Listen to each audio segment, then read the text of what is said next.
దూత media, power of news. నమస్తే, welcome to Dootha media. నేను పవన్. ఉండవల్లి అరుణ్ కుమార్ అనే పేరు రాజకీయాలపై ఆసక్తి ఉన్న వాళ్ళకు పెద్దగా పరిచయం చేయాల్సిన పని లేదు. ఆయన కాంగ్రెస్ పార్టీలో చురుకైన నేతగా ఉండి రాజమండ్రి నుంచి 2 సార్లు ఎంపీగా గెలుపొందారు. వైఎస్ రాజశేఖర రెడ్డికి సన్నిహిత సహచరుడిగా మంచి పేరు తెచ్చుకున్నారు. వైఎస్ఆర్ చివరి రోజుల వరకు ఆయనతోనే ఉన్నారు. ఉమ్మడి ఆంధ్రప్రదేశ్ కోసం ఆయన హృదయపూర్వకంగా కోరుకున్నారు. రాష్ట్ర విభజనను తీవ్రంగా వ్యతిరేకిస్తూ దశాబ్దాల పాటు సేవ చేసిన కాంగ్రెస్ను వదిలేశారు. గత 11 సంవత్సరాలుగా ఆయన రాజకీయాలకు దూరంగా ఉంటూ విశ్లేషకుడిగా మీడియా ద్వారా ప్రజల ముందుకు వస్తున్నారు. ఇటీవల గత నెల రోజులకు పైగా వైసీపీ ఎంపీ మిథున్ రెడ్డి రాజమండ్రి జైలులో ఉన్నారు. లిక్కర్ స్కామ్ కేసులో ఆయన రిమాండ్లో ఉండటంతో రాష్ట్రంలోని నానా ప్రాంతాల నుంచి వైసీపీ నాయకులు ఆయన కలవడానికి రాజమండ్రికి వస్తున్నారు. ఈ క్రమంలో వచ్చిన నాయకులు ఉండవల్లి అరుణ్ కుమార్ ఇంటికి కూడా వెళ్తున్నారు. దీంతో ఆయన ఇల్లు వైసీపీ నేతల సందడితో కళకళలాడుతుంది.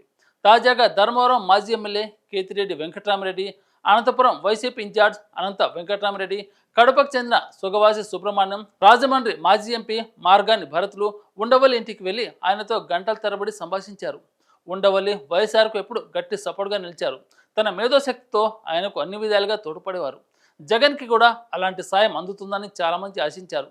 కానీ ఉండవల్లి రాజకీయాలకు పూర్తిగా గుడ్ బై చెప్పారు. ఇప్పుడు ఆయన వయసు 70 ఏళ్ళు దాటింది. ఈ వయసులో రాజకీయ రంగంలో రాణించడం తనకు సాధ్యం కాదని స్పష్టం చేశారు.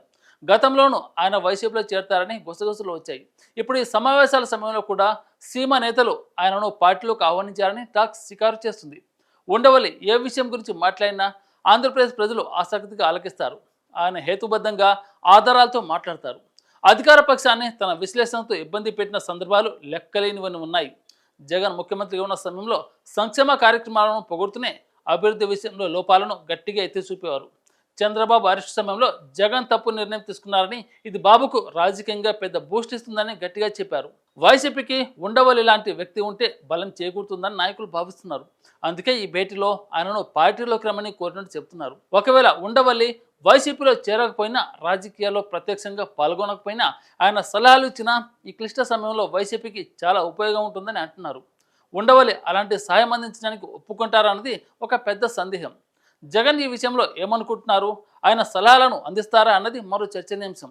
ఒకటి మాత్రం స్పష్టం, రాజమండ్రికి వచ్చే వైసీపీ నాయకులు మిథున్ రెడ్డిని కలవడంతో పాటు ఉండవల్లిలో భేటీ అవ్వడం ఒక రాజకీయ ఎత్తుగడ కనిపిస్తుంది.